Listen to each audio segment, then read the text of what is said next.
Good evening, everybody. Welcome to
thank you to the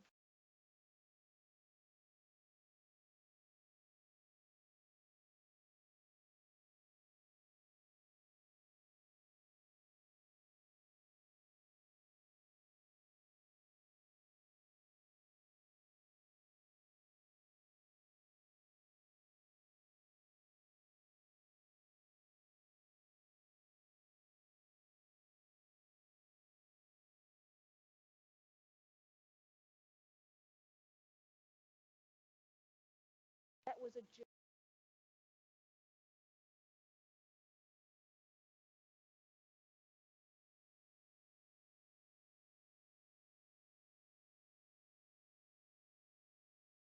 back to that. Then we will come.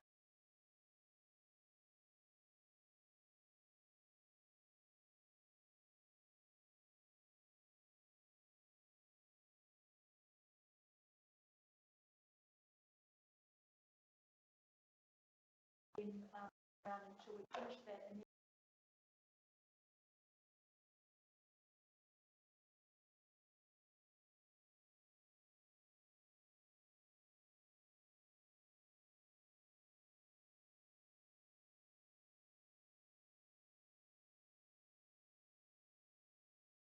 we'll just a minute. We've got audio of the live stream.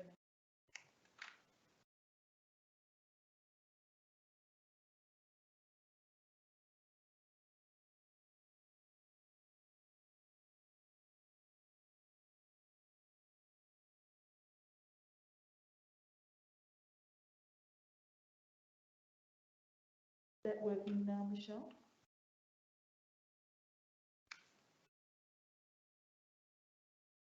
Yep. Okay. Thank you, and I apologise to those people who might be watching via the live streaming. We just had a few problems over back there now. So if we go to item 4, which is business,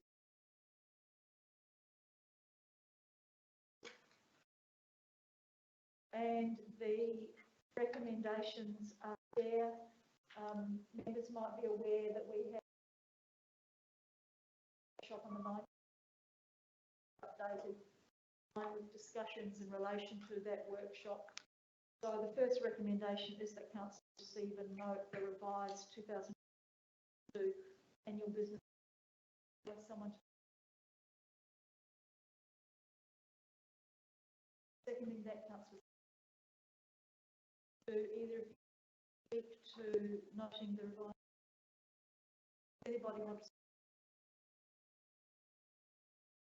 In that case, favour? Against? The item you go. Second recommendation is that pursuant to section 123 of the Local Government Act, council adopts the amended 2021 presented. Someone like to Councillor Henderson, and seconded for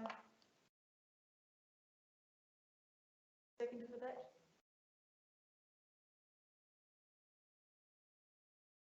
Do either of you want to speak to that?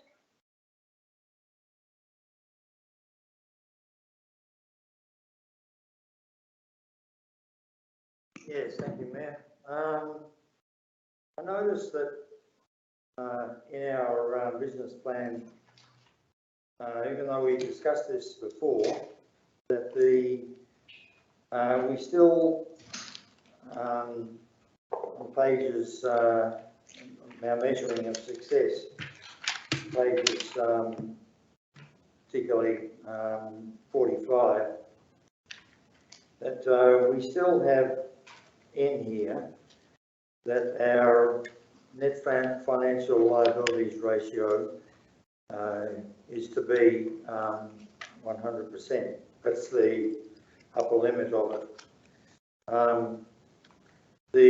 I thought we had agreed that it might not necessarily be that high, and that putting in the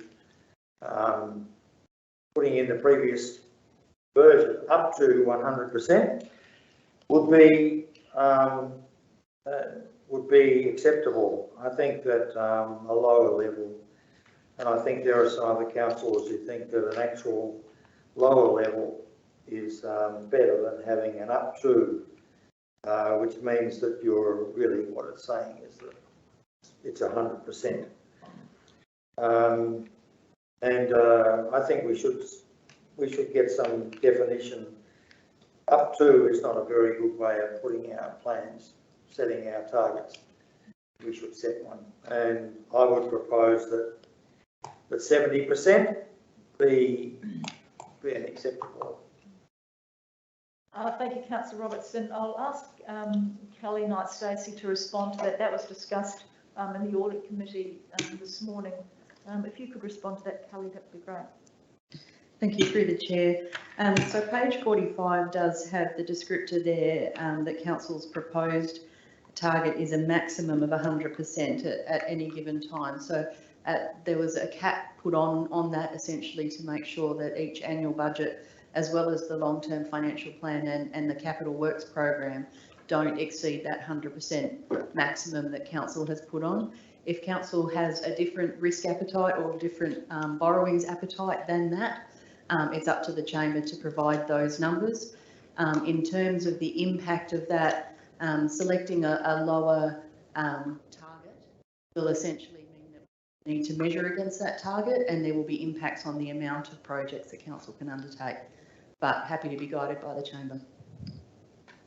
Thank you, Kelly.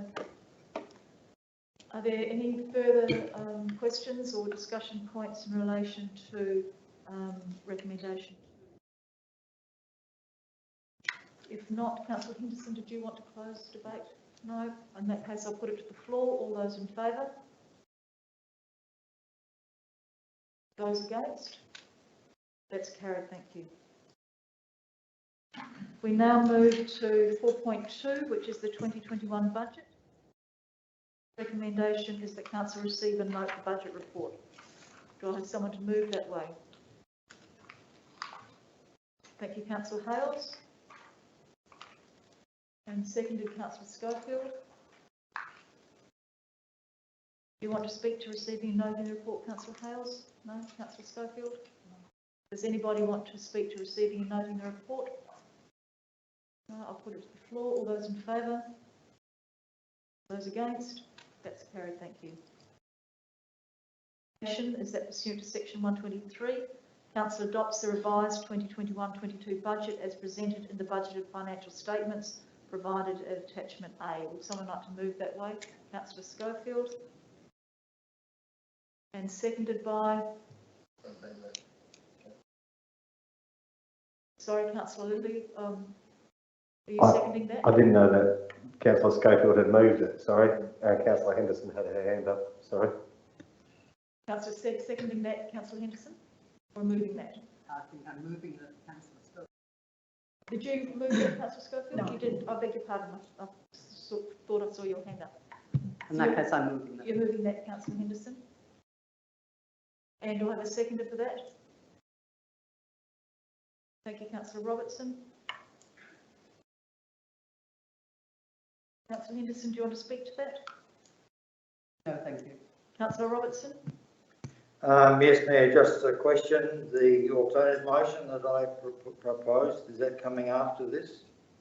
You need to propose, if you have an alternative motion, you need to propose an alternative motion in relation to when it comes up in the item. So as the seconder, let me just talk to the CEO. So you can ask for a variation to this with permission of the mover. No, I'll propose an alternative motion. I'll just ask the CEO to respond to you. Through the Mayor, if I may, Councillor Robertson, your motion, if I may read it, that you've given me on the sticky Yeah, pad. sure. Your alternate motion is that 180,000 be included in the 21-22 budget to fund the environmental impact study for the multi-purpose boat landing facilities on Eastern Beach. Now, I assume that's in addition to what's already put here. Yes. So your variation could be that you move in line as written. However, you also include 180,000. This motion can't stand on its own. It must be in addition to point 2. Okay. So if that's your variation, and I'm happy to read it again, so the chamber, you need to seek approval from your mover to have it included. If not, you can not second it and then move an amendment. Yeah, okay, I'll not second it then. So you are going to second it or you're not? No, I won't I'm second not it. seconding it.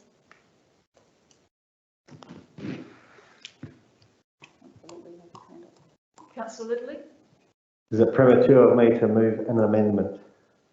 Well, we haven't got a seconder yet. If we had a seconder, then you could move an amendment to it, or you can be the seconder and ask the mover if they're happy to vary it to include that. I'd like to see if we have a seconder, and then I'll propose that I'll move a new motion. You happy to second that, Councillor Schofield?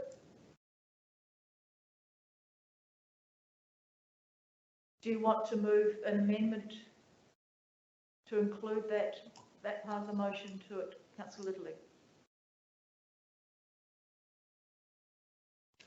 I'll test the floor. I'd like to propose that I'll move a subsequent motion once the vote is taken. So we have a recommendation that is moved by Councillor Henderson, is seconded by Councillor Schofield. That is recommendation 2. Councillor Henderson, do you want to speak to that? Councillor Schofield, do you want to speak to that? No? Sorry, Councillor Kemp? Yeah, I'm not supporting this current state of play with the budget as it is. I think we haven't reduced the capital expenditure by too much, and we've increased the deficit again by a little bit more. And I just want to know, because we've increased the deficit by 35,000 because of the turf wicket at Victor Harbour Oval. I'm just wondering why there's an operating cost. We're considering that, do we own that oval as property of the council, which will become a capital, or we're only looking after it on behalf of someone else? We own it. Do you want to answer it, Cal? Thank you, through the chair. So we've included in operating because we're actually giving a donation to a club to undertake those works. So it's essentially a donation for that. What will happen is when the next time that the facilities are valued or revalued, we will then pull in the new value if there is an increase to that asset because of putting in a turf cricket pitch rather than a concrete pitch. But it's essentially operating because it's a donation to a club to undertake some works.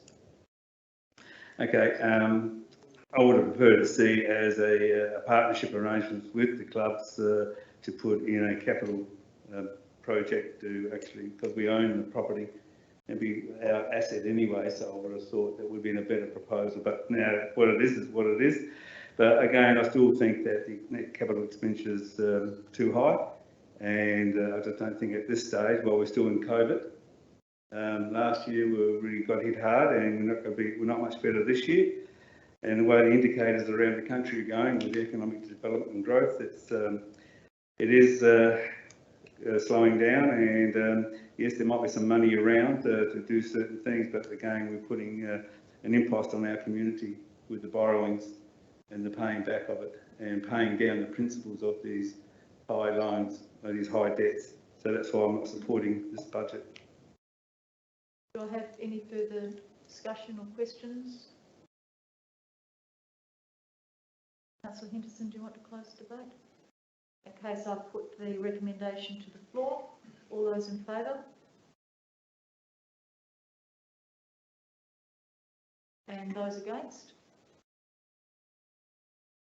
That's that recommendation. The third recommendation. Mayor, Yes. as flagged, I'd like to propose a new alternative motion, Yes. and that is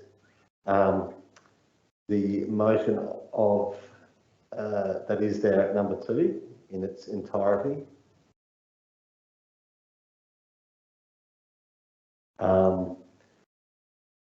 $180,000 funding to undertake the environmental impact survey of the area directly out from East Beach for the entirety of that area through to the groins, so from the causeway through to the groins. And also the funding of $95,000, as I flagged when we first went through this process, to ensure that the horse tram renovations or horse tram office and building renovations are undertaken.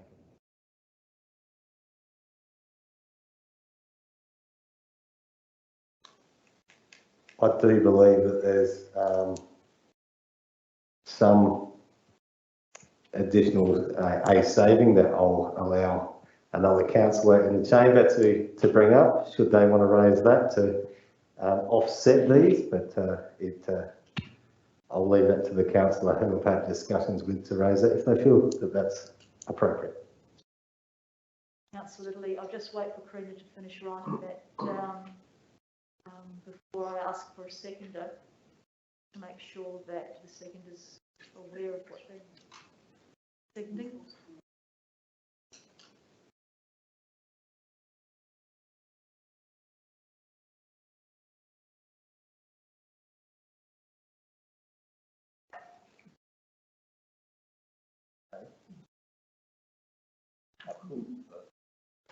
Please, no discussion. If you want to ask questions, you can ask through, if possible.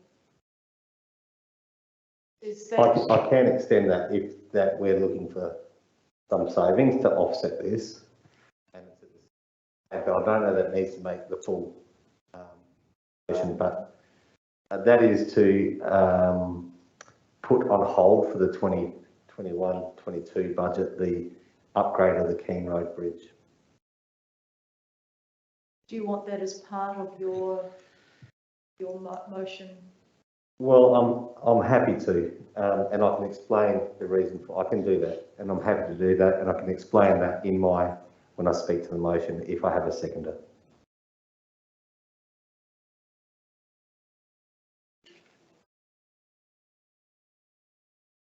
And defer. Is it deferring the upgrades to the Keene Road Bridge? Deferring upgrades to the Keene.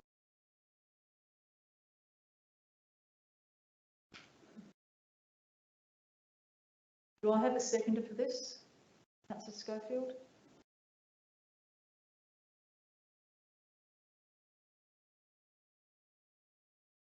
Councillor Ridley, do you want to speak to your motion? Thank you, Mayor. I believe that where administration has landed from our workshop with this motion as it stood that we've just voted down was very, very close. And it's a result of some excellent work in the chamber and some workshopping amongst us to bring back the level of spending and the level of debt that we may have incurred. As has already been expressed by Councillor Robertson, I would have preferred to have seen that net liability come down and not have a mark of up to 100%. Somewhere more around the 80% would have sat more comfortably with me. But I know in this chamber we have sat and we have discussed and we have looked at the projects that we've had, and there's an understanding and a commitment from elected members here to reel that back in. So I'm comfortable with that level, the net capital expenditure there that is there.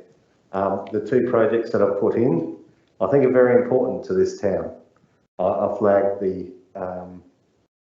when we went through this process last, the upgrade to the horse tram office and building was essential. We've gone through the workshops, so we've seen the need for it, and we did speak in this chamber, elected members spoke about the need for a priority, setting a priority budget, doing the work that is essential, and I believe that looking after our staff,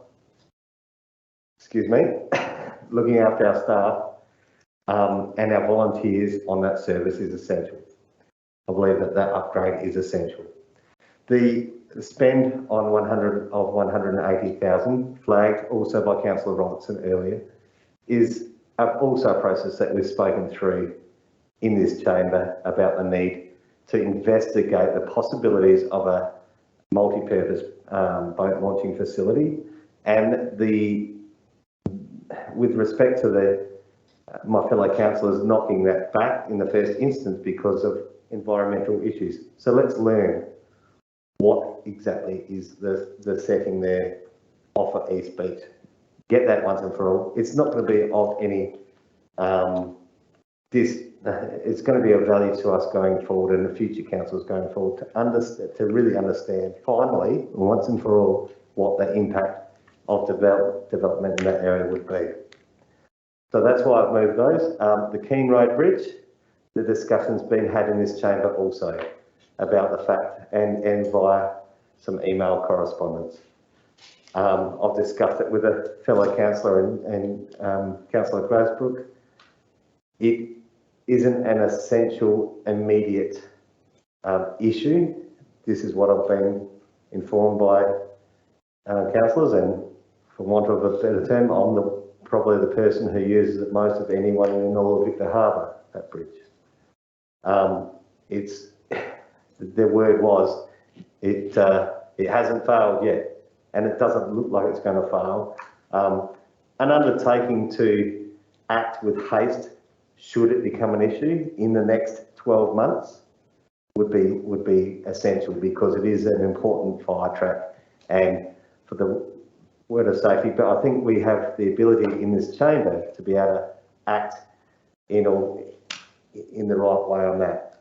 To me, there's some savings there to allow some very much needed projects to come first before the replacement of a bridge that at the moment can be managed quite well. Thank you, Councillor Lidley. Councillor Schofield, did you want to speak to this? Yes, I will. I agree with Councillor Lidley with the Eastern Bridge Beach. I think that should go ahead, and at least we then know what we're dealing with into the future. As far as the horse tram goes, I believe that the merchandise area is an extremely important part of the business. Elected members continually state that the horse tram needs to start making an income. On a report that I've just done, and I didn't send it through to everybody, but during the past 12 months, this area has faced many challenges, and it's interesting to note the growth of 62% in this year's figures. The result is a credit to the volunteers, giving trading hours for this period was down 170 days or 43%, and that is partly due to the closure of nearly 3 months last year. So there's a lot more figures in here that I can give you on the worth of doing this merchandise area. If we were to be able to open, or they could open every day, then there is a conservative figure around that the first year it should start to bring in around the 70 to 80,000. Within that, the expenses are very minimal, given that this is manned by volunteers, and the volunteers, if the same amount of staff were on duty, it would have cost $13,000. So I can go ahead and give you a lot of stats. I've got it in front of me, how many days we were open, how many hours, and what are the best items to be sold. But I think more importantly, it's delivering what the chamber has asked, and that's what I'm asking you to consider. You have asked for the horse tram to start bringing in extra finance and start supporting itself, and this is what this report here is actually showing you. So I ask you to please support it. Thank you, Councillor Schofield. Do I have any questions from the floor or any other comments from the floor? Councillor Robertson and then Councillor Henderson. Yeah, thank you, Mayor. Yes, in addition to what's been said about the environmental impact study for the Eastern Beach multi-purpose boat launching facility, if we don't have any skin in the game, if we don't have any money coming forward for the operations of this project, then it's basically, my understanding is that it's possibly not going to make it into the long-term financial plan, not having any commitment from the chamber for it to go ahead. It's an important project to us in a reputational sense for two reasons. Number one is that the state government is extremely keen to see cruise ships come back to Victor Harbour or come to Victor Harbour. It's one of the only places along the coast where cruise ships can anchor, and along the South Australian coast from the Victorian border through to Wirrana, where cruise ships can actually anchor, and we have an amazing interior to show off, as was highlighted by the economic development study done by Strickland's. Secondly, if we don't get on with putting in a multi-purpose boat launching facility on the Eastern Beach, we run the risk that the problems we already have with parking and traffic choking along the Franklin Parade during the summer and holiday periods is only going to get far worse than it is at present. The longer we delay on this project, the more we're going to have residents up in arms about what's happening to their roads in summertime. So it's a reputational thing for us in the sense that what are we doing about those two issues? From the state government's point of view, how much skin in the game, what interest do we have in increasing tourist potential of this area, and not just Victor Harbour itself, but the surrounding region, southern Courier Coast, but also what we're doing about traffic management and but at the same time allowing for the our boating fraternity to have to enjoy their activities. Thank you, Councillor Robertson. Are there any, oh sorry, Councillor Henderson. Thank you, Mayor. I have no objection to deferring the Keenroad Bridge development for 12 months or so. In fact, I suggested that we do that in our budget workshop that we had. However, I'm not in favour of spending $180,000 on an environmental impact study for a boat launching facility at Eastern Beach. I think we should be looking anywhere else but Eastern Beach for this, and I've already spoken to this before. Right at Eastern Beach is the best example of dense seagrass meadows anywhere from Cape Jervis to Cape Jaffa. And the business case study already has pointed out that to establish a boat launching facility there, several hectares of these seagrasses would need to be removed. Not only that, they would continue to be removed with dredging to keep that area free. So I think the evidence is already there. This is from a state government survey done for all of the beaches along South Australia. And why would you destroy seagrass meadow, which is the nursery for all the fish that all the people going out to fish want to catch? You're destroying the very thing that you're going out to to do, have recreational fishing. There'll be no fish there. The nurseries will be gone. Thank you, Councillor Henderson. Do I have any further questions? Councillor Kemp? Thank you, Mayor Jenkins. Just a first question on what savings are there by deferring the King Bridge and including these two other items? Is there any net savings? Through the Mayor, so you have to keep in consideration the difference between the capital and the operating budget. So the Keene Road Bridge is a totally capital project, 280. The horse tram office renovations, that is also capital, so there would be an offset there in a reduction to the capital budget if Keene Road was removed and the horse tram renovations were put in. The environmental impact study at 180,000 will be added in full to the operating deficit. So the deficit will go from 231,000 as presented to 411. Thank you, Kelly, for that. Also, in this papers in the budget, it talks about 150,000 for the construction of the new stables for the horse tram.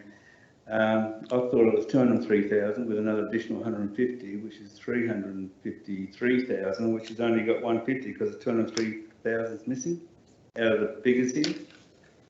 Again, through the Mayor, so what we've tried to do is actually split that project, so make it a staged project with 150 in the 21-22 budget and a balance in 22-23, which was part of the revised asset management plan and long-term financial plan that was put to that last workshop of council. So splitting it across the 2 years. Thank you. I find it interesting that the Keene Bridge was put in because of the safety matter. There's issues around safety of the bridge, the size of vehicles going over it, and only one vehicle at a time, etc. So I supported the Keene Road Bridge going in because of the safety requirements. That's what's important. So now we're saying it's not required anymore. It's not that bad. It's interesting about the information that's presented. Is it safe or not safe? Load ratings. What's the actual condition? For it to be put into the asset management plan, to be put into this budget, to me, it was a critical, essential piece of work to be done for safety, for road safety, for users, whoever uses that road. The issue around the boat launching facility is a very interesting one since, according to Councillor Henderson, there's already been surveys done by the state government that looks at the seagrass area and things of that nature and potentially the destroying of it through the putting a marina in there, marina come boat launching facility, not a marina. But the other issue, which hasn't been, if this gets up and running and we do go ahead and look at building this, there's some issues that I've spoken to some people about that, they say that it won't hardly get used because most of the recreation fishermen like to go out through the Bluff boat ramp because it's their easy access to the sea in that area for fishing. And some people may not be using it that much. For cruise ships, it mostly will get used a lot. But one of the things that I find is that one of the studies we haven't really done is traffic management in that area. Considering we've got a rower line where 2 access points is through Air Terrace and also Grantley Avenue onto Bridge Terrace and onto Flinders Parade. There's only one road that will access, for boat trailers and cars to access out onto Imarsh Road, and that's Air Terrace. And we're putting boat launching facilities in the sense of cruise ships. You've got buses operating in that area. We built a McKinley Street car park, that gets built. We've got to have a lot of traffic flow through that area. We will have gridlock in our city because of putting in a boat launching facility. So that's an issue, a major issue, which will impact us for a long time. That has not been considered in this whole process, in my understanding. So I'm not supporting this motion. Thank you. Thank you, Councillor Kemp. Are there any further questions or any further contributions that anyone wants to make? Councillor Chase. Thank you. I was not going to speak tonight. It was very handy, the microphone was over there, but I've just got to say that everybody sees the need for this extra boat launching facility in Victor Harbour. There is only one place for it, that's the Eastern Beach. That's the only place for it, I've said before, anywhere from, we're in a through to somewhere down the southeast. We already have skin in the game because we're providing the location. I don't believe we should provide the money as well. This is a state government issue. Maybe we don't want to upset them because we might want to have a handout for something else at some stage or another. But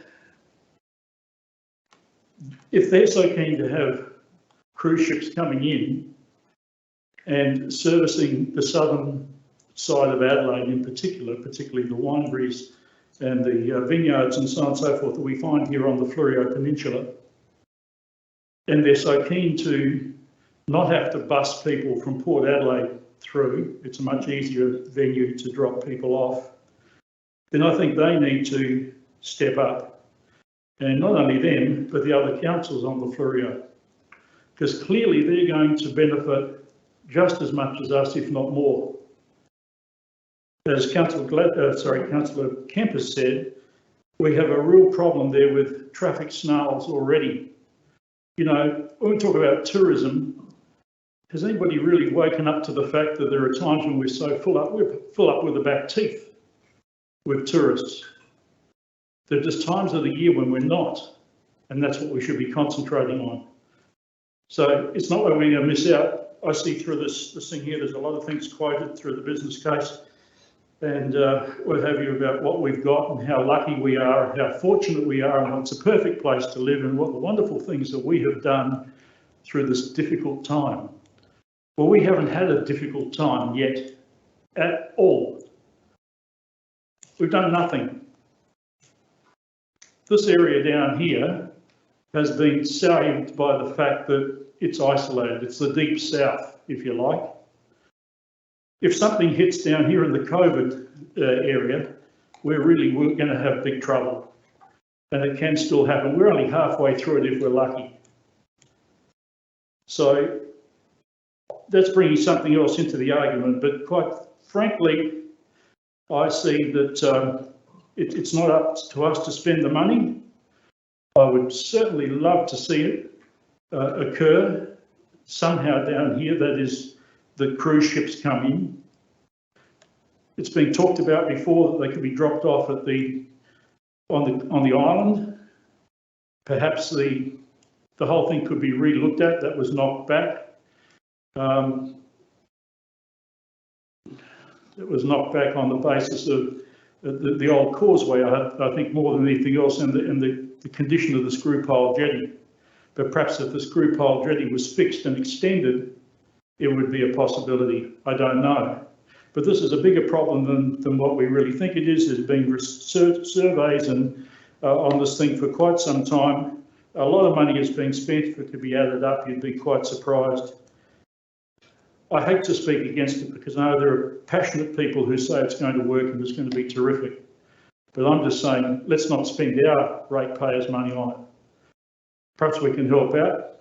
Our little help out is the fact that we've got the area available and there's nowhere else to put it. So why should we be responsible for the traffic gluts, the cost of the thing, the dredging of the thing, and so on? I'm sure there's other ways to get around the sea meadows and things like that, but I can't vote for this. We just knocked back the previous vote, but now we've added some more things on. So I can't see where we go from here, quite honestly. Thank you, Councillor Charles. Is there any more commentary in relation to the motion as it stands? Councillor Hales? Thank you, Mayor Jenkins. Yeah, I can't vote for the motion as it stands, and my concern comes back to the 180,000 for the environmental impact study or survey, whichever it is called. This comes from the fact that realistically, this is the next step in progressing the launching facility process, and council taking ownership of that and saying it's going to deliver on this, which realistically, we all sat around and looked at our 10-year plan. It's not in there. So to take the next step at this point in time, regardless of whether it's the right step or not to do, is entirely premature. There is already concerns about whether we can deliver what we've already set ourselves up for and put on our plate.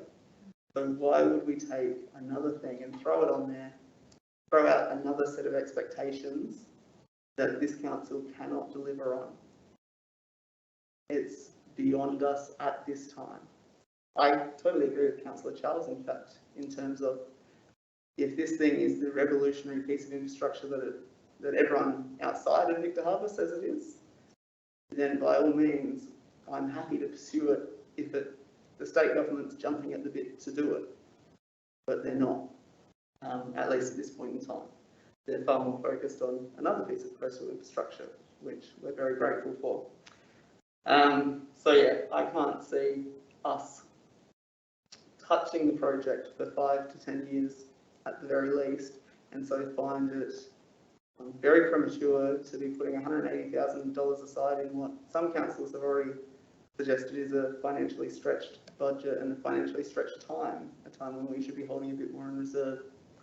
And so therefore can't vote for that particular item to be within our operating budget, and therefore we'll have to vote against this motion. Thank you, Councillor Hales. Councillor Mann? Thank you, Mayor Jenkins. Yeah, I guess not too much more to add from my fellow councillors, but I hold the similar views to Kent, Charles and Hales and Henderson around not being able to support this recommendation as it stands, the motion. I think that, I guess, whilst there is a lot of appetite in different parts of the community and in the state for such a facility, I think there are significant risks and significant rewards around it. But I think that in the scheme of everything that has to be overcome and the costs that council will have to wear to potentially get some of those rewards, I think I don't foresee us taking that step when we've got a bunch of other projects which have a lot less risk and a lot more reward for our community in the short to medium term. I think there are a lot of costs that can blow out and can hinder our council. And I know that this council has been very tight and tough on budgetary considerations. This is the second night we're trying to adopt a budget, and we're about to have 2 motions that haven't gone up. So I think that just shows you around it. But I think that, you know, something of this nature is going to be difficult for council to progress with and then eventually get it up and going. I think costs such as dredging, which we've seen and which a lot of other councils around the state have huge issues with coming out of the operating budget every year or every few years. And I think that's a massive cost that will come from what I don't see as huge or significant benefits of this facility, especially in terms of the car parking of the Bluff boat ramp has been raised. And yes, that is an issue for 2 weeks of the year or maybe 3 or 4, but I think at the same time, the costs associated with it still don't outweigh the benefit that comes with that. And again, a lot of other considerations have already been raised, which I'm not going to go into. But I guess one thing around the process in which we're going about, I'm a little bit disappointed that this didn't come up in the budget workshop that we had to discuss this very thing and all the other different issues that we had with the last budget. I think we voted down a budget, or we didn't endorse a budget, and we said we're going to go to a workshop, we're going to work it out. We then looked at a lot of different considerations across the next 10 years. I know myself, I was involved with a few councillors who we looked at how we can cut a lot of costs over the next 10 years, which everyone didn't really get too excited about. But then now there's an issue with costs again tonight. So I find it hard to work out that. But I think also let's have those meetings. Let's raise things like this at those workshops so we can all discuss it and we can work a way forward, because I think if we don't leave with a budget tonight, I think that's a terrible appearance for us, because there are a lot of people who are wanting and waiting for the rates to be declared, who are the council administration who require the budget to be adopted. So yeah, they're my thoughts. Thanks. Thank you, Councillor Mann. Is there any further commentary? Otherwise, I'll ask Councillor Littley to close the debate. No further commentary. Councillor Lidley, would you like to close the debate? Yeah, thank you. Thanks, councillors, for your input there. It's very well received. To speak in response to Councillor Henderson, the environmental impact study that I've put forward here, this is a staged approach to the process. That is that there's a second part of that study, and this speaks to things that you'd raised as well, Councillor Kemp. Should the environmental impact study at $180,000, should that be successful and show that there is, it does give rise to the possibility of putting along that East Beach, right somewhere along that East Beach from the causeway through to the groins, then we would potentially pick up some government support, Councillor Charles, in that case, to fund it. But we've been told, we've discussed this in depth at our voting advisory committee, and it's the case that we need to have some skin in the game. We've been told that the first step is us putting our hand up and stepping up to the plate. That's where that sits. If it was at all possible viable, and the idea of putting up $180,000 instead of a full $250,000, which came to this chamber before and was knocked down, is because it's a step approach. We can learn what the environmental impact of any development in that area is going to do. So we can answer the questions that Councillor Henderson has raised and have an answer there, a defined answer, so we know whether it's even something that can be looked at. Because along our coastline, from Cape Jervis to Rome, there are no other options for a multi-purpose boat facility. That's what we know. Councillor Charles, you just pointed that out. You've said that straight up. We know that there's potential issues with traffic management studies, traffic management in that area. That's the second stage.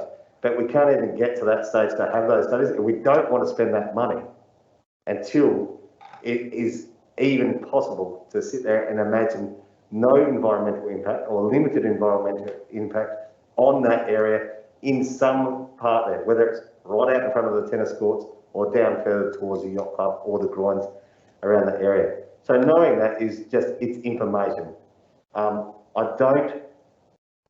Everything our group has looked at, as the Voting Advisory Working Party has looked at, hasn't had a definitive answer. Councillor Henderson, I'd love to see those studies and understand them better. Absolutely, it's really important. But the information that we've seen, it isn't definitive on the impact on those seagrasses, if any. I don't totally disagree with you, Councillor Charles, that the state government needs to step up to the plate with the additional multi-purpose boat landing facility, but we need to take that first step. It has been discussed, as I said.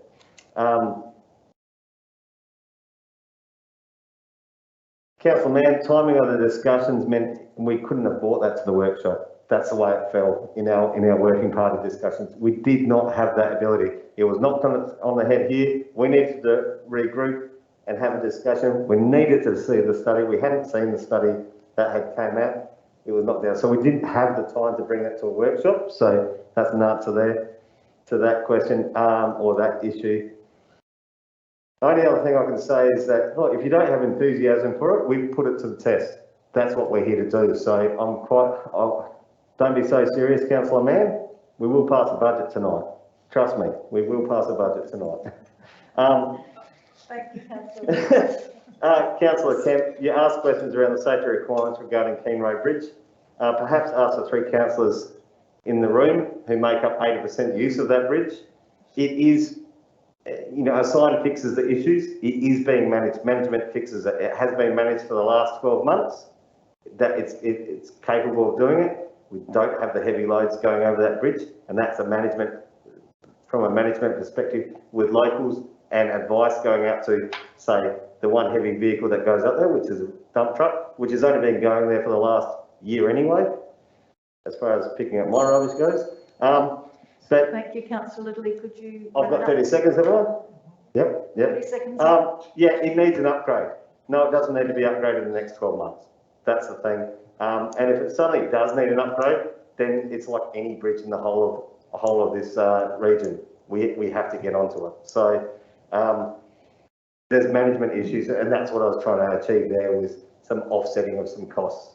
And it's one that I know quite intrinsically the ability to be able to manage that. Thank you, Councillor Italy. I'll now put the motion as it stands to the floor. All those in favour? And those against? That motion is lost. Thank you. Somebody may want to propose an alternative motion. Councillor Hales? Thank you, Mayor Jenkins. May as well give it a crack, right? I'll go with Councillor Little's motion minus the boat launching facility. And I'm happy to keep it in there as well. But I'll let other members amend that should they desire. Okay, so I'll just wait for Corinna to put that on the To be board clear. so that that's clear. So the removal of So just the boat launching remove the facility boat and launching the facility. King Road Bridge. So just leaving in the horse tram. Oh, you want to remove the Keynote Bridge upgrade, deferring? Correct. Yeah, leaving it in the budget. Okay, yep. So just adding the $95,000 in the capital budget for the horse-drawn tram.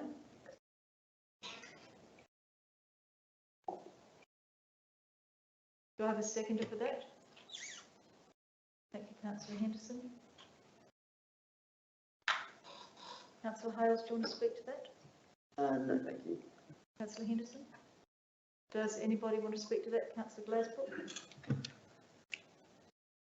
I don't know what I want to do. I want to adjourn this meeting. Am I allowed to move an adjournment motion? You can. Yep. We had a bit of a conversation today in our audit committee about reputation, council reputation. And I believe that what we're doing at the moment isn't good for our reputation. Pretty poor form. So I'll move it if someone wishes to second it.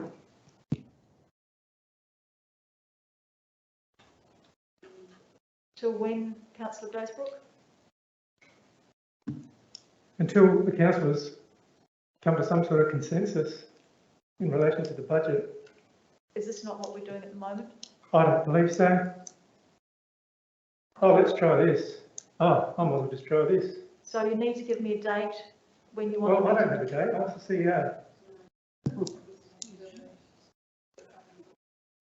Adjourn the meeting to enable the members to have a further workshop on the budget. Thank you. Do I have a seconder for that? Question there? Question, Councillor Glasbrook. Sorry, Councillor Robertson. It's a formal motion. You can still have a question. Sorry, yes, what's your question? I asked the question to Councillor Glasbrook. What was it that was said at the audit committee meeting today with respect to the reputation of the council? That's unrelated to Oh, the in motion. general, it was in relation to I think it is related. a risk, council's risk. And one of council's risks, of course, is a reputation in the community. So I think that's all. We have a formal motion on the floor. Do I have a seconder for the formal motion? Councillor Kemp seconding the formal motion. All those in favour? Those against? That formal motion is lost. We come back to the original motion moved by Councillor Henderson. Does anybody want to speak to that? Councillor? Sorry, Councillor Schofield? I'll just throw something else in the mix. I'd like you to speak to the motion, Councillor Schofield. I will. No, I won't. If we can keep it to the motion, if the motion's lost, then we can have discussions and look at another motion, but I think we need to keep it to the motion at this point. Does anybody else want to speak to the motion? Councillor Robertson? Yes, thank you, Mayor. Yeah, I do not agree with this $95,000 being additionally given to the horse-drawn tram authority. this financial year, we're already putting in almost $1 million to that operation this year. Another $100,000 might not seem so much to some people, but to me, we are spending an incredible amount of money on this enterprise, and I don't agree with that, with that additional money in this financial year. That can certainly wait. But the rest of the budget, to me, should pass. Thank you, Councillor Robertson. Councillor Kemp. Thank you, Mayor Jenkins. Again, I'm not supporting this because, as I said before previously, the expenditure is too high in operating and capital. We have an endorsed long-term financial plan, which this budget is supposed to be taken from. You know, to put input into the flow of this annual business plan and budget is from our long-term financial plan. We've gone way outside the process of that plan in these figures. And when we talk about open governance and responsibility, I think we're not doing that by stepping outside of our recommendations of our long-term financial plan, which is endorsed. This budget is operating off a draft long-term financial plan, which is not governance. So that's why I can't support it on the principles that we should stick to the plans that we've endorsed. We can tweak them a little bit here, but $3 million more is not just a tweak. It's quite a large extra expenditure.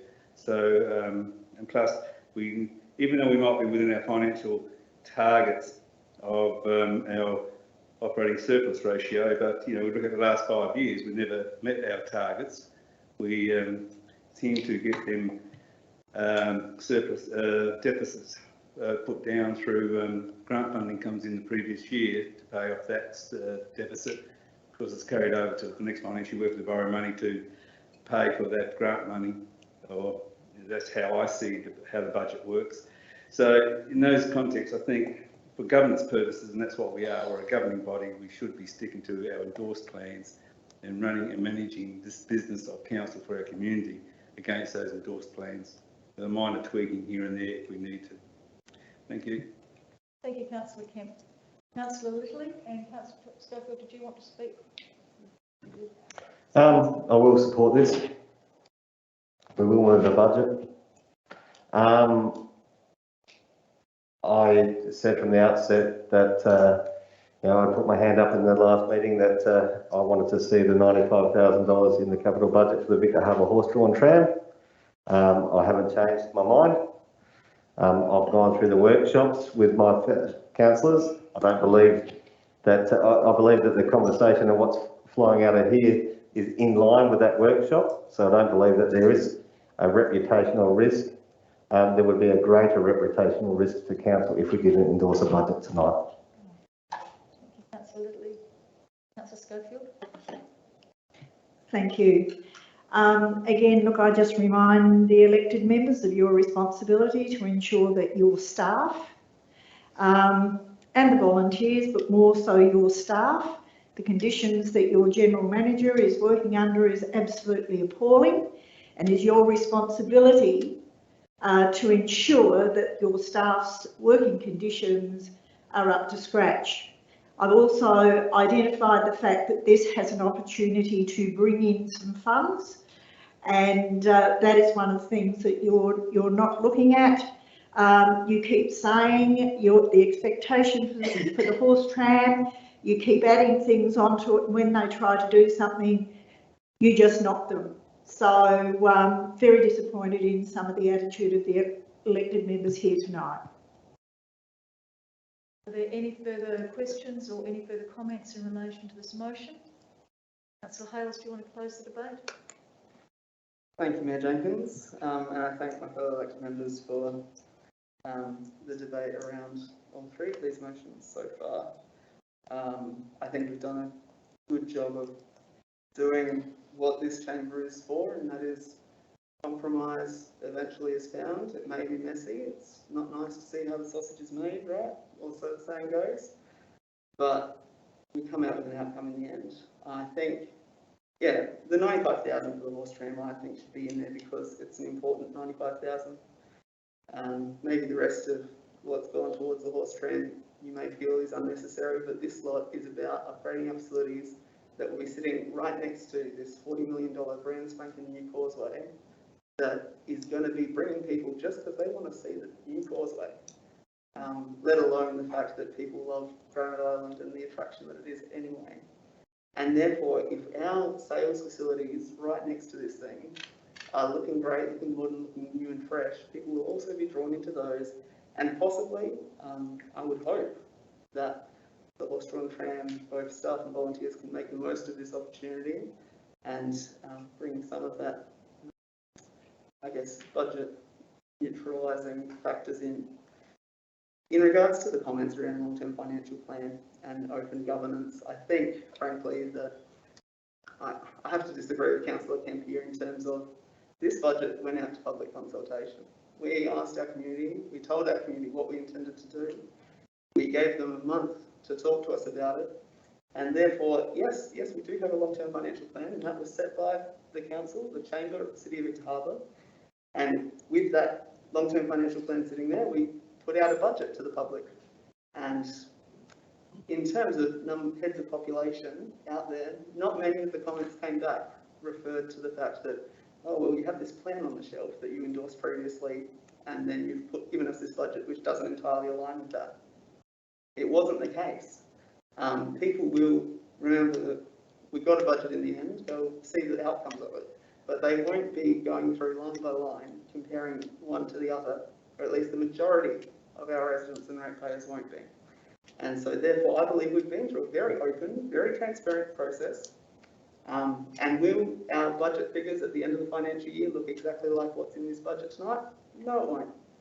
For the, I think, 7 budgets now I've been here for, they've always been different. Is that always been a negative thing? Not at all. I believe that we still carry an averaged out over that period of time a surplus, in fact. So budgets move up, budgets move down. Do we control it all? Absolutely not. And if we think we do, we're kidding ourselves. I think the budget was prepared this evening, or got to finally this evening, 2nd of August, is one that will see us through this next financial year. And no doubt, I'm sure elected members will vote for changes throughout the coming 11 months to this budget. And yeah, we'll just keep on serving the good people of the city. Thank you, Councillor Hales. I'll now put that motion to the vote. All those in favour? And those against? That's carried. Thank you very much. Division, please.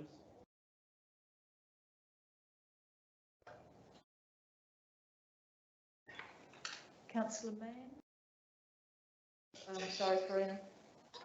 Just want to make sure you're on your toes, Councillor Mann.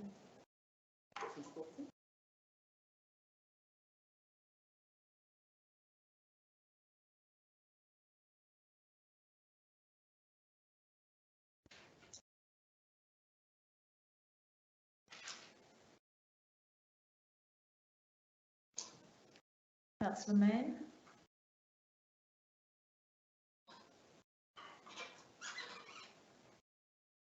Councillor Hales.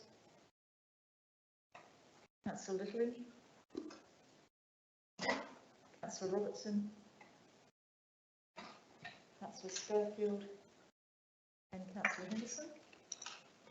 And against, Councillor Glasbrook, Councillor Charles and Councillor Kemp. That motion is carried.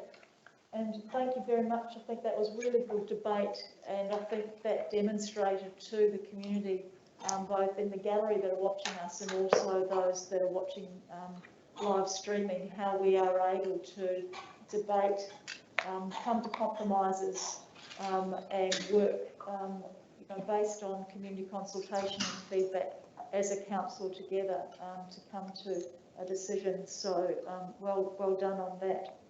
The third recommendation in this is that, and it's a recommendation or, if you note, endorse the key financial targets for 2021-22 as follows, or the council endorse the retention of current key financial indicator targets. on pages 44 and 45 of the annual business plan amended where relevant. Could I have someone to move that way? Councillor Kemp?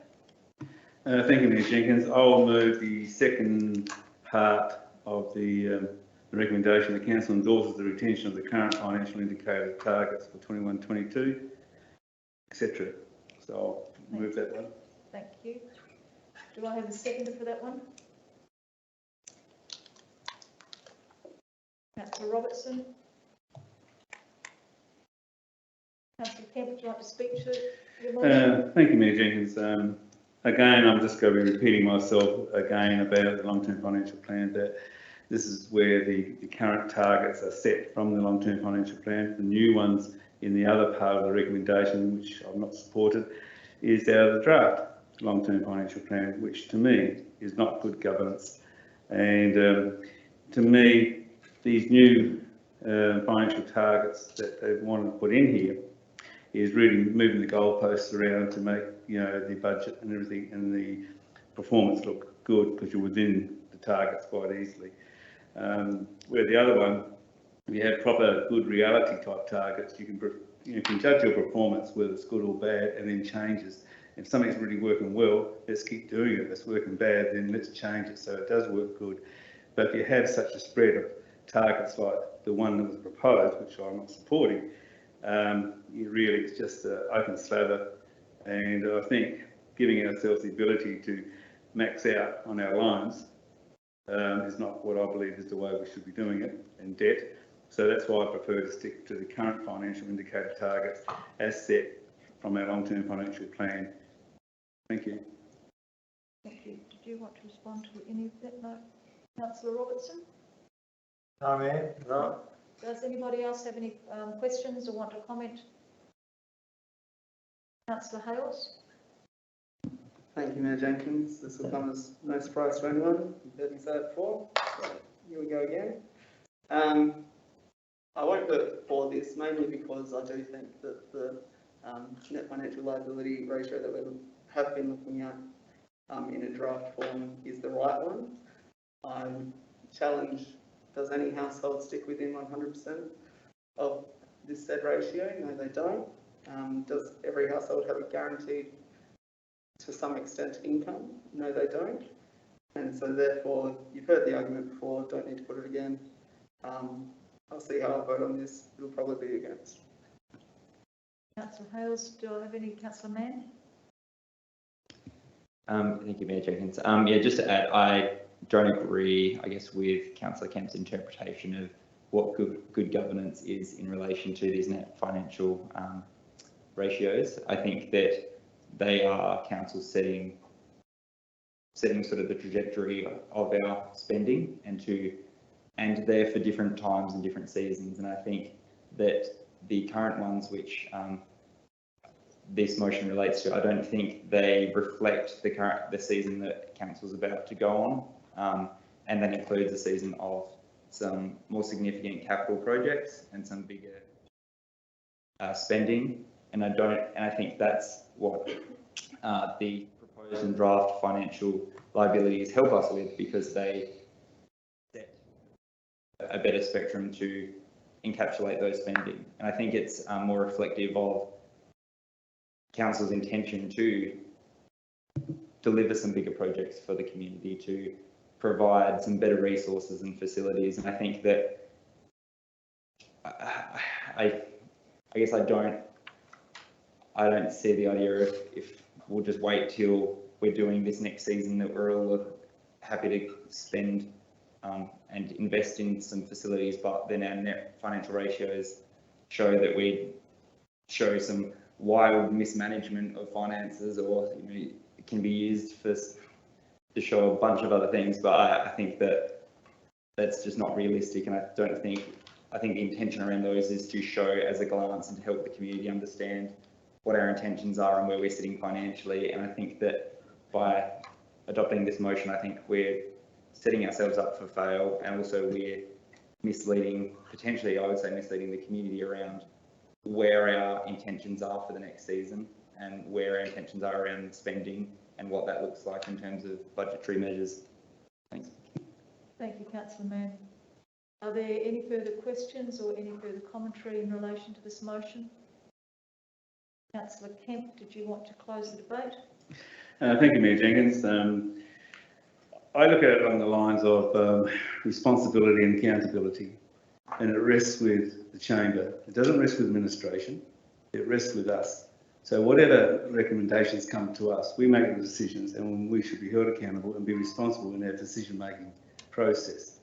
And if you're stepping outside of endorsed plans, which is our guide in setting these budgets and annual plans, then to me, that is poor reputation, showing our community that we have these endorsed plans which we argue and debate over, yet we don't look at it, we don't even follow them. What's the point? Let's just have a laissez-faire type of approach to how we're spending the community's money. Yes, we've got major projects coming up and things like that over the next 10 years, and that's what the long-term financial plan and asset management plan looks at. But we've got to do it in a responsible manner to ensure that our community is not overtaxed and it is able sustainable. Financial sustainability is able to pay for all this. And that's where I think we've got to be mindful.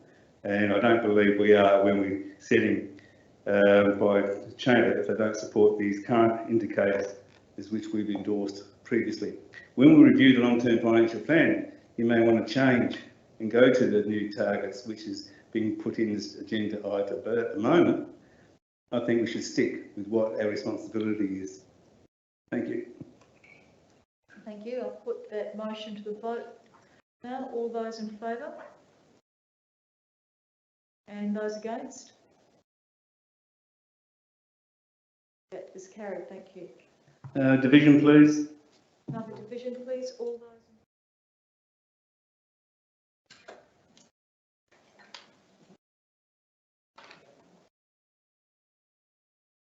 Councillor Glasbrook.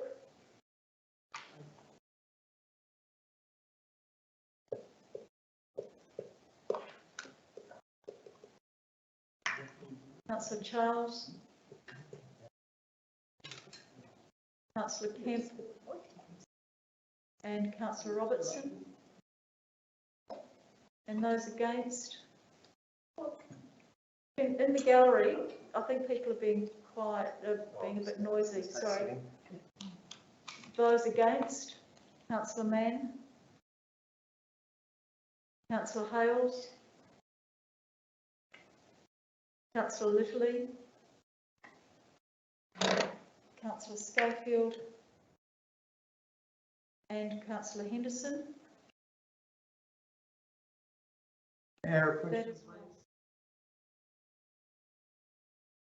That motion is lost. You have a question, Councillor Robertson? No, you said it was carried before. It was carried before. Councillor Littley changed his mind with the division. So somebody may want to move item recommendation 3 in terms of that first part of the recommendation. Councillor Hales, you want to do that? And do you have a second for that? Councillor Mann? Councillor Hales, would you like to speak to that? No? Councillor Mann? Does anybody else want to speak to that? Councillor Littley? I'm more comfortable with a net financial liability ratio of 80% as a maximum. And that is a middle ground of where Councillor Kemp and this motion sits. So I would like to make an amendment to the motion that the net financial liability ratio is set at 80%.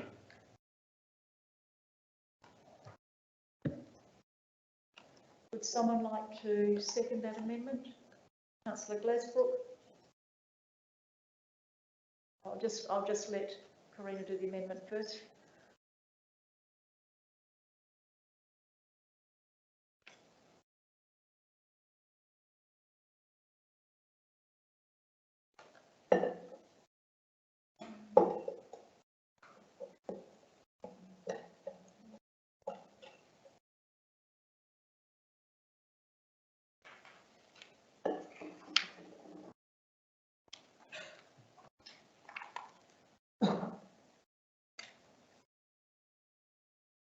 Councillor Littley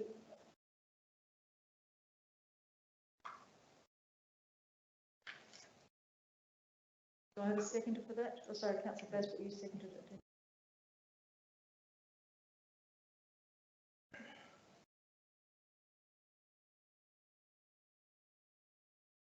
All those in favour? Are you wanting to debate, sorry, debate the amendment, councillor Littley, do you want to speak to that? Yeah, the reason I've moved this way, and I did hear, and you might have been surprised, I heard the gasp from the gallery where I didn't stand for the last motion. That is because we sat in a workshop here and we discussed it as a council in front of the gallery, and we discussed and we talked about it. And in my mind, we settled on a figure that was around the 80%. And we seem to be comfortable with that as an elected body, as a group of elected body, as a group. That's why I've sat there in the middle. I'm right on the fence here. I don't disagree with you, Councillor Kemp, at all. We need to show that responsibility. I don't disagree with you, Councillor Mann, that we need to be able to reflect those bigger picture ideas and going forward. I find that we had this discussion not more than a week and a half ago, and that's where we landed as a council, as a chamber, in a workshop, I believe. So that's why I'm moving that way, and that's what I'll be putting my hand up to. Thank you, councillor Littley. Councillor Glasbrook, do you want to speak to the amendment?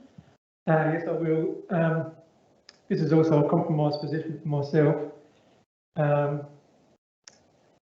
But as Councillor Littley has just said, I understand that there are many members of this council who are happy to go into high levels of debt.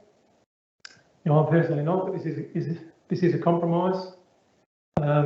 You know, I believe that we should use debt. I've got nothing wrong with going into debt, but it needs to come up, it needs to come down. And it's a seesaw to me. It's not something that you just get into a level of debt and just cruise along or just continue upwards. Yes, we achieve something for our community, but then unfortunately, it's a bit like in our own lives, you have to pay it back. So I'm hoping that that's the, you know, what the graph will look like when we go through our long-term financial plan, because that's certainly the way I believe it should be. And I will accept this as a compromise because we have to move forward. So thank you. Thank you. Does anybody else have anything? I'll put the amendment. So I beg your pardon. I'll put the amendment. All those in favour of the amendment? Sorry. Sorry, it's difficult to hear and to talk with these masks on. David, did you want to speak to the amendment? Thank you very much, Mayor Jenkins. I applaud Councillor Littley in trying to find a middle ground on this debate, but again, I have to stick to my principles of what I believe is good governance. And through that workshop, yes, the 80% discussion came about because we wanted to reduce the capital expenditure, but we never discussed the operating surplus ratio or the asset renewal funding ratio in those discussions, from my memory. But that's why I have to stick to my principles of governance of where I sit. And yes, it's a good idea. It's a good way what you've done, Councillor Littley. But again, it doesn't cover up the other two areas which I feel that should be discussed or broken down, or again go back to the original proposal, which was the current endorsed funds. Thank you. Thank you, Councillor Littley. Councillor Kemp, does anybody else want to speak to the amendment? Or I'll put the amendment to the floor. All those in favour? And those against? That's carried. Thank you. So we go back to the We now go back to the amended motion. Does anybody want to speak to the amended motion? If you've spoken to the amendment, it's taken as speaking to the motion. Does anyone want to speak to the motion? Councillor Hales, do you want to close the debate? Thank you, Mayor Jenkins. Yes, no, I'm happy where this has ended up. I totally agree and take Councillor Littley's point in terms of we did have a discussion in a workshop a week and a half ago thereabouts, and this is about where our agreed sentiment was. Like Councillor Kemp, of course, the original motion I moved was in line with what I believe is the right thing. But it's all about finding that middle ground. So happy to endorse and vote for this motion. Thank you, councillor Hales. I'll now put the motion to the floor. All those in favour? And those against? That's carried. Thank you very much. Call a division, thank you. All those in favour?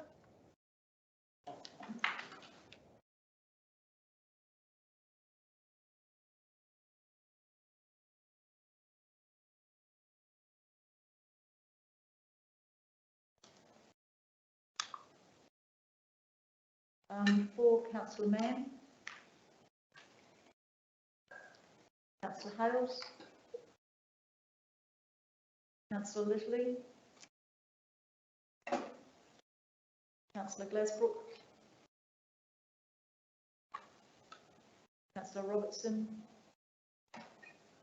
Councillor Schofield. And Councillor Henderson.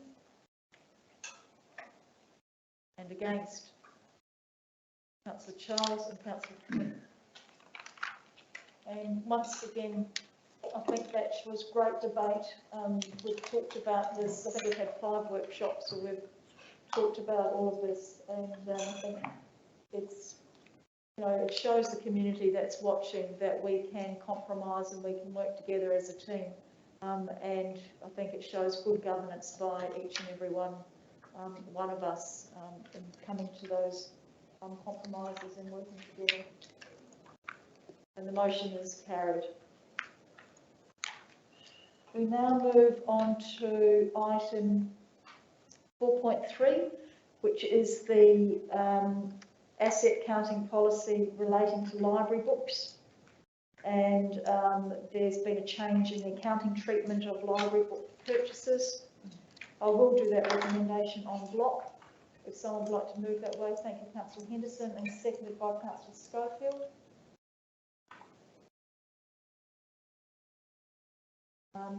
Do either of you want to speak to this? Yes, I've read the report, the information behind it just makes sense to me. It'll simplify the accounting process and it will bring about a reduction in the annual depreciation of the books. Thank you, Councillor Henderson. And I know this was discussed at the Audit Committee meeting today, and either Councillor Schofield or Councillor Glasbrook might like to just highlight what the Audit Committee said about that. Councillor Schofield, did you want to speak to this? It's, no, look, it's a good report. It does, as Councillor Henderson say, and I support it. It's good.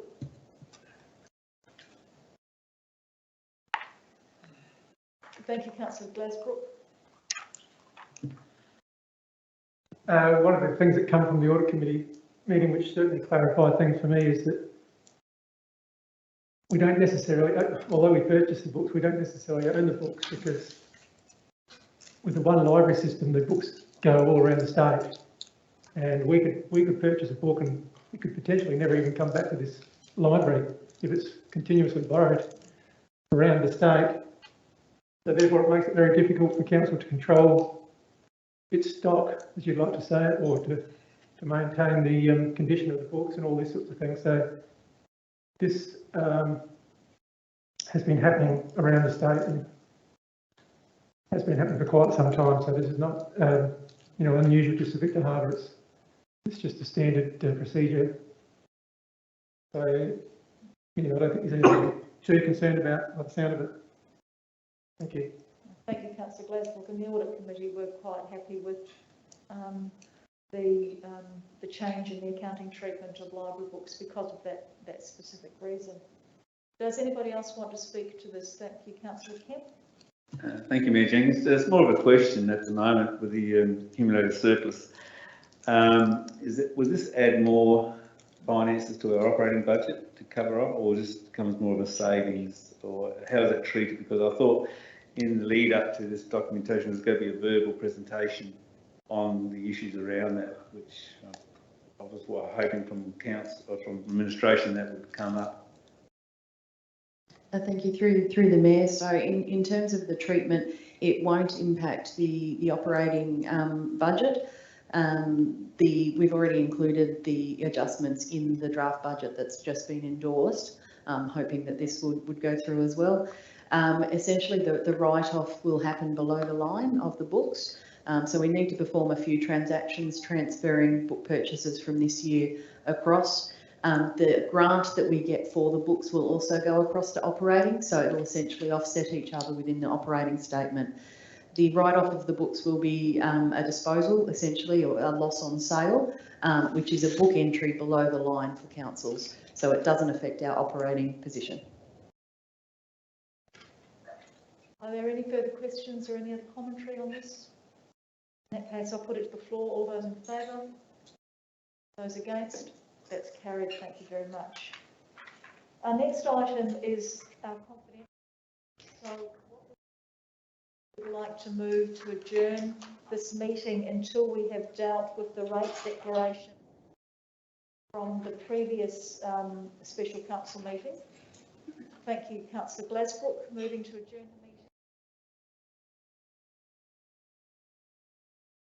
And seconded by Councillor Mann. All those in favour? Those against? That's carried, thank you.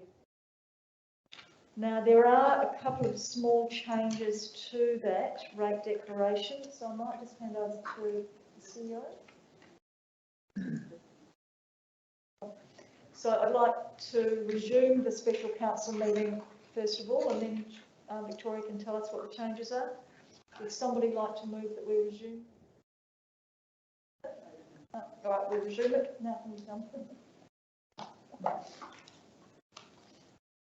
So through the Mayor, the main change obviously to the series, there's a series of motions in regards to the 21-22 declaration of rates.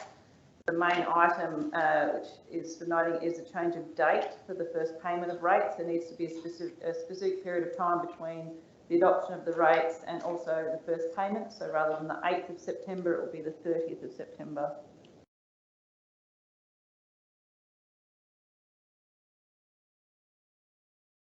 And each recommendation needs to be moved separately. They can't be done en bloc. All right, so if you don't have it in front of you, it is on the overhead. The first recommendation is that Council receive and note the rate declaration report. Thank you, Councillor Mann, and seconded by Councillor Schofield. Do either of you want to speak to that? Anybody want to speak to that? In that case, all those in favour? Those against? Sorry, against? Yes. Okay. Second recommendation is that pursuant to section 167 of the Local Government Act, Council adopts for rating purposes the Valuer General's valuation of capital values for land within the council area. Would somebody like to move that? Councillor Henderson, thank you, and seconded by Councillor Robertson. Do either of you want to speak to that? No, Councillor Robertson? Does anybody want to speak to that? I'll put that to the floor. All those in favour? And those against? That's carried, thank you. The third recommendation is relating to the differential rates. I'm not going to read each of those items out to that. I'll take that as read because it's quite a long recommendation. But if somebody would like to move recommendation 3, Councillor Mann, thank you. And somebody seconding that, Councillor Henderson. Do either of you want to speak to that? Does anybody want to speak to that or have any questions in relation to recommendation 3? No, I'll put it to the floor then. All those in favour? And those against? That's carried, thank you. Recommendation 4, Council adopting the fixed charge of $400 to be imposed on rateable properties in the council area. Would someone like to move that way? Thank you, Councillor Robertson, and seconded Councillor Henderson.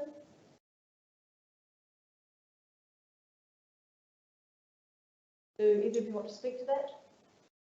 Does anybody want to speak to that? All those in favour? And those against? That's carried. Recommendation 5, that pursuant to Australia Act 2019, Government Act. Council declare a separate rate for the year ending 30th of June 2022 based on capital value of properties. Would someone like to move recommendation 5? I'll go through the whole lot. Councillor Schofield. And seconded by Councillor Hales. Either of you want to speak to that? Councillor Hales. Thank you, Mayor Jenkins. Just in relation to this one, it'd be, as I've mentioned previously at budget adoption, it'd be lovely if the state government collected its own taxes from our people as opposed to requiring us to do it. But nonetheless, we're legislatively bound to do so, so we shall. Yes, thank you, Councillor Hales. Yes, it is disappointing because many of our ratepayers don't realise that this landscape, South Australia, and the separate rate that's gathered is actually state government handing down for the council to collect revenue on its behalf. So thank you for pointing that out. Does anybody else want to speak to this? If not, I'll put it to the floor. All those in favour? Those against? That's carried unanimously. Recommendations read, because that's another one, in relation to principal ratepayers, principal rates, principal place of residence. Would someone like to move that recommendation? Councillor Hales, thank you. Seconded by Councillor Schofield. Do either of you want to speak to that? Does anybody want to speak to that? All those in favour? Those against? That's carried, thank you. Recommendation 7.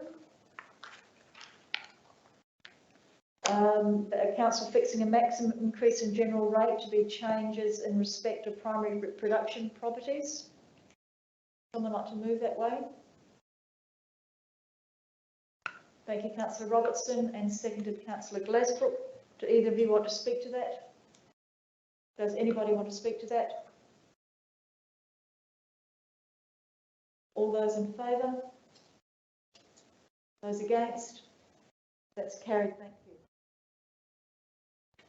Recommendation 8 involves the provision of mandatory rebates as detailed in attachment A. Would someone like to move that way? Councillor Schofield, thank you. And seconded by Councillor Henderson, thank you. Either of you want to speak to that? Does anybody want to speak to that?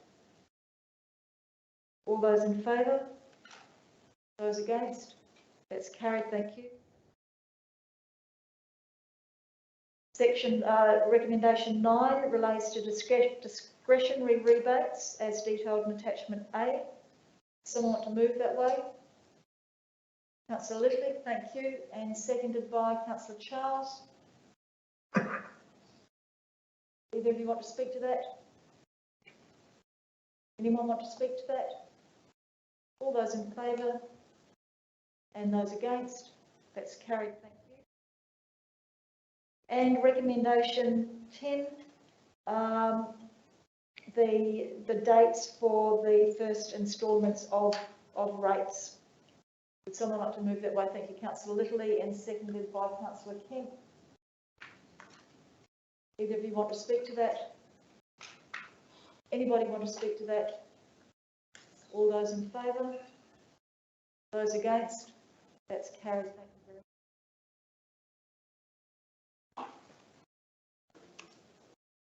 much.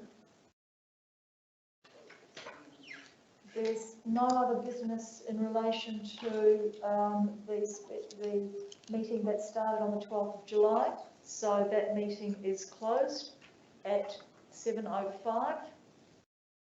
Thank you very much.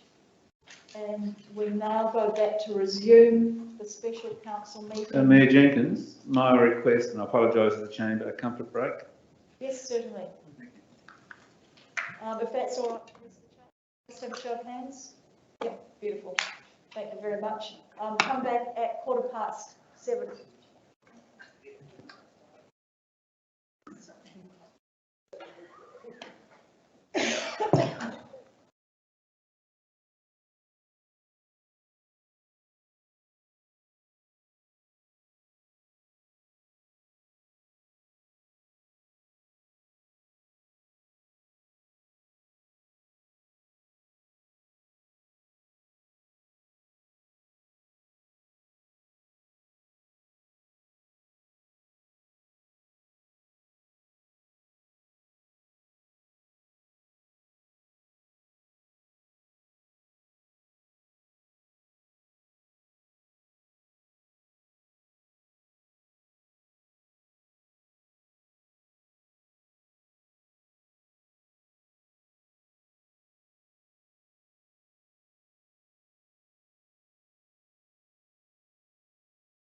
Meeting's resumed at 13 minutes past 7.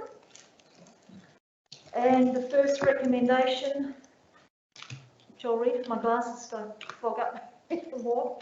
Mayor Jenkins, I did allude to you that I may want to discuss as leader of the committee, a meeting to alter the recommendation to start with. Sure, what would you like to alter? I seek leave of the chamber to separate the two different recommendations. Option 1 to be discussed in public, as the McKinley Street car park and the Anchorage development is in the public realm and people know about it. And I believe personally myself, there's not any confidential information in the discussions around the Anchorage and the McKinley Street car park. But the second recommendation certainly needs to be in confidence. So I seek leave of the chamber to move option 1 into the public realm and not under confidence. I might ask the CEO to respond to that, Councillor Kemp. I'm concerned that some of the information that we would be discussing is related to some of the other options that are still in confidence. And I'm not sure that that would work, but I'll ask the CEO to respond to that before I look for a second for your recommendation. Through the Mayor, obviously the options are for either or, so the chamber obviously needs to decide which option it's going to move for you to be able to separate them. But also the reason that was presented in confidence was to enable the chamber to have their open and frank discussion and talk about the commercial and confidence information, which is also attached in the report. So unless you go into confidence, I can't retain that in confidence. You can, as a chamber, once you've resolved or had your debate, to resolve not to keep the recommendation or the actual motion in confidence, and it would be released from the public or to the public immediately. But in terms of, it's actually around your discussion, it would restrict you from what you can and cannot say in the chamber. And it also, by moving that way, you automatically don't retain the report or the attachments in confidence. I think one of the other things to keep in mind is that once we go into discussing the recommendations, I will ask if people want to go out of meeting procedures so that we can have a full and frank debate about the different options that are in there. I don't know if that changes your mind, Councillor. Just a question to the CEO. Thank you, Mayor Jenkins. If we're moving option 1 out of the incompetence and with the report that goes with option 1, there's nothing in there except for, I think there's only reference to one letter, which is commercial incompetence, which the second letter in the report is not in confidence from the developer. So is that the only sticking point? Is that one letter? No, the Alinea Group's quotes are in commercial confidence as well. Oh yeah, I'm not talking about that part of it. I'm just talking about the first part, first option 1. To me, I can't see, we wouldn't even discuss the Alinea Group in it. When you're saying the first part of option 1, that is the option. You either, I've presented 2 options of moving forward. Yeah, fair enough. And they're intertwined, unfortunately, and I completely understand where you're coming from, and you're going to want to release your recommendation or your motion, once it's endorsed, from confidence as soon as possible. That can be done as part of the adoption of 4 immediately. Yeah, thank you. I just wanted to raise that to get a clarification around that process. So thank you. Thank you. So you're happy to go with the recommendation as it stands? Thank you. The recommendation is that pursuant to section 92 of the Local Government Act 1999, the Council orders that all members of the public, except the Chief Executive Officer, Victoria McCurdy, Acting Director, Community and Development, Mark Brisabilla. Do you want me to read this all out to you, or are you happy to take it as read? Take it as read. Take it as read. Do I have someone to move that recommendation? Thank you, Councillor Henderson, and thank you, Councillor Robertson, for seconding that. Do either of you want to say anything to that? No. Does anybody else have any discussion or questions? Councillor Glasbrook? Well, I'll still speak against it. I think we should be retaining the material in, the reports and the documentation in confidence. I think a very large percentage of the community already knows what's happened and what is happening. And the fact that we just keep trying to keep things, behind closed doors, it does us more harm than good, in my opinion. I think we should better move option one. I'd be happy to do that. Out of confidence, and I'm quite sure that I'm capable of speaking to it without putting myself in any situation. So anyway, that's just my opinion. So I won't be supporting this. Thank you, Councillor Glesbrook. I'm not sure that I'd say it's behind closed doors. There's some commercial and confidence material there that we are unable to disclose. No, I did say that the documentation and the reports could be held in confidence. Thank you. Any further comments? I'll put the recommendation to the floor. All those in favour? And those against? That's carried. Thank you.